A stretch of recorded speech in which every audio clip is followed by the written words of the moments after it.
અમદાવાદ ખાતે all Gujarat inter corporation T20 day night cricket ટુર્નામેન્ટનું આયોજન કરવામાં આવ્યું છે, જેની આજે પ્રેસ કોન્ફરન્સ કરવામાં આવી હતી અને અમદાવાદના કોર્પોરેશનના મેયર પ્રતિભા જૈન દ્વારા વિગતો જાહેર કરવામાં આવી હતી, જેમાં ગુજરાતની 8 મહાનગરપાલિકાઓની ટીમો ક્રિકેટ ટુર્નામેન્ટ રમશે, જેમાં અમદાવાદ, રાજકોટ, સુરત, ભાવનગર, વડોદરા, જૂનાગઢ, જામનગર, ગાંધીનગર ટોટલ 8 મહાનગરપાલિકાઓની મેયર અને કમિશનરની ટોટલ 16 ટીમો ક્રિકેટ રમશે। ત્યારે 27 જાન્યુઆરીથી 31 જાન્યુઆરી સુધી કાર્યક્રમ જેનો શુભારંભ મુખ્યમંત્રી ભૂપેન્દ્ર પટેલ કરાવશે, તેમજ મહાનગરપાલિકાના ક્રિકેટની ટીમમાં આવનાર ને અમદાવાદના અટલ બ્રિજ સહિત અમદાવાદ કોર્પોરેશનની કામગીરીઓ બતાવવામાં આવશે। ત્યારે આજે સરદાર પટેલ સ્ટેડિયમ ખાતે અમદાવાદ કોર્પોરેશન દ્વારા મીડિયાને વિગતો આપવામાં આવી હતી। ગુજરાતની 8 મહાનગરપાલિકાઓ જેવી કે અમદાવાદ, રાજકોટ, સુરત, ગાંધીનગર, વડોદરા, જામનગર અને જૂનાગઢની ટીમો માનનીય મેયરશ્રી તથા કમિશનરશ્રીની ટીમો ભાગ લેનાર છે। આ ક્રિકેટ ટુર્નામેન્ટમાં માનનીય મેયરશ્રી તથા માનનીય કમિશનરશ્રીની કુલ 16 ટીમો ભાગ લેનાર છે અને કુલ 14 મેચ રમાનાર છે।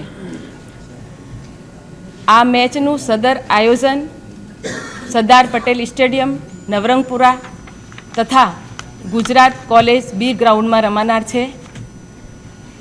આ ક્રિકેટ ટુર્નામેન્ટમાં અમદાવાદ અને ગુજરાતની વિવિધ મહાનગરપાલિકાઓના વિકાસ અર્થે સમન્વયને પ્રોત્સાહન આપનાર છે, પ્રોત્સાહન મળશે તેવી હું અભિલાષા રાખું છું અને સહુને આ મેચ આ અમદાવાદ શહેર અને અમદાવાદ મ્યુનિસિપલ કોર્પોરેશન માટે ખૂબ જ આનંદનો અવસર છે કે આપણે સહુએ ગુજરાતમાં આ મેચમાં યજમાન છીએ અને સહુએ નગરજનો પણ આ મેચનો આનંદ લે તેવી હું અભિલાષા રાખું છું। તેવી અભિલાષા સાથે જય શ્રી રામ, વંદે માતરમ, જય જય ગઢવી ગુજરાત।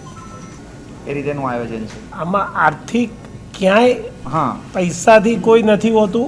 આ એકબીજા બધા કોર્પોરેટરો અને કમિશનરની ટીમના લોકો મળે, ઓળખે અને એમના વિચારોની વાતો થતી હોય છે। અમે જઈએ છીએ તો અમે પણ એ લોકો જોડે રહેતા તો કાયમ એકબીજાને મળવાનું થતું અને વિષયો પર ઘણી ચર્ચા થતી અને ફિટનેસ માટે કોર્પોરેશનના સ્ટ્રેસમાંથી બહાર આવવા માટે અને એક સ્પોર્ટ્સ ખાલી આ નથી પણ બીજી પણ સ્પોર્ટ્સ એક્ટિવિટી આપણી કોર્પોરેશનમાં હોય છે અને એ રમતોત્સવ પણ જાન્યુઆરીમાં આપણે રમાતો હોય છે।